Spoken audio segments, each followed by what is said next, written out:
Bueno, ahora vamos a revisar el otro tipo de instrucciones de creación de ciclos que tiene Python, que son los ciclos for.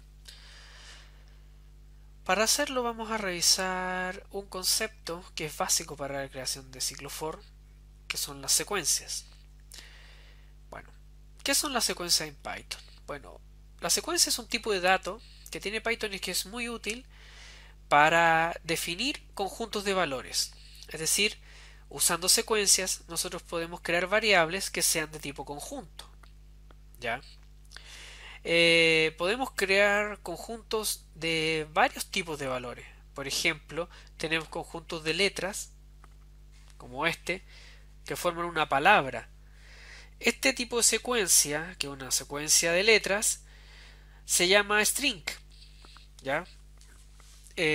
Los strings van a ser el motivo de una próxima clase, ya que como ustedes se imaginarán, los strings son muy utilizados en los programas. ¿Ya? Otro tipo de secuencias que son muy útiles en Python son las listas y los rangos. Bueno, ¿qué son las listas? La lista es un conjunto de valores, ¿ya? ¿Y cómo yo defino una lista?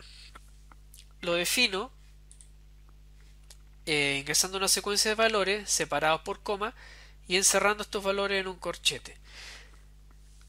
Esta lista es un conjunto de valores que está formado por el 0, el 1, el 2, el 3, el 4, el 5. Es decir, esta lista es una lista de números, ¿ya? Como les decía, las secuencias de las que las listas son un ejemplo son conjuntos. Los podemos ver desde ese punto de vista. Ahora no necesariamente tenemos que crear listas de números, también podemos crear listas de otras cosas. Por ejemplo, listas de palabras, como lo que aparece aquí más abajo. La lista días es la lista de los nombres de los días de la semana. ¿Ya? Eso es perfectamente válido usar string adentro de una lista. Y finalmente tenemos los rangos. Los rangos son lo mismo que una lista, pero se diferencian de ellas en que son constantes. Es decir, una vez que yo creo el rango, los valores numéricos que lo forman no se pueden modificar. Por ejemplo, si esto fuera un rango, que podría serlo, una vez que yo creé el rango no lo puedo modificar. Pero en cambio yo una lista sí la puedo modificar. ¿Ya? Las listas y los rangos son elementos básicos para el uso del ciclo for, como veremos a continuación. ¿Ya? Pero antes de revisar el ciclo for, vamos a ver cómo se pueden generar secuencias numéricas en Python. La forma de generar las secuencias numéricas es con la instrucción range. ¿Ya? Cuando ingreso range y un número, como lo que aparece acá, range 5, lo que estoy haciendo es generar una lista con valores entre 0 y el número indicado menos 1. ¿Ya?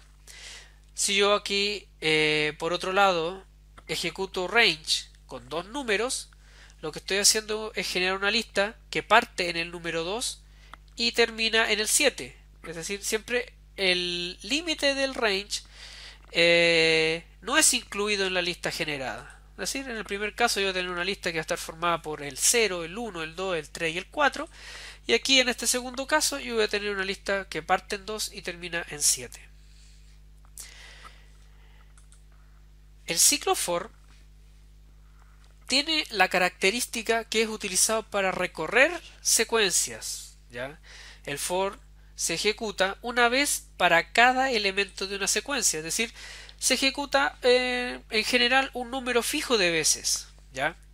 Como les decía, se ejecuta una vez para cada elemento de la secuencia y como yo accedo al elemento de la secuencia en el que está parado el for, porque cuando yo defino el for incluye una variable y una secuencia. Entonces, en la medida que el for va avanzando en la repetición, la variable que yo indiqué va tomando los elementos que están incluidos en la secuencia en el orden que están incluidos en la secuencia.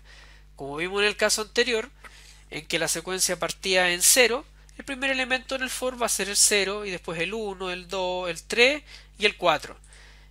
¿Ya? Para cada uno de esos elementos se van a ir ejecutando las instrucciones que están dentro del for.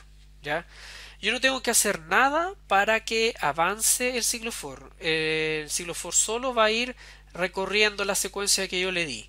Y cuando termine, es decir, cuando el último elemento ya haya ingresado a esta parte, se va a ejecutar la instrucción que está fuera del for. Resumiendo, el for se hace para cada elemento en la secuencia. ¿Ya?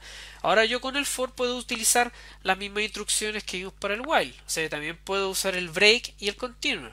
Y funcionan de una manera similar. Es decir, cuando yo pongo break en el for, dejo de revisar los elementos que están en la secuencia y termino el ciclo. Y por otro lado, con el continue, no ejecuto las instrucciones que están dentro del for y vuelvo a avanzar al siguiente elemento de la lista.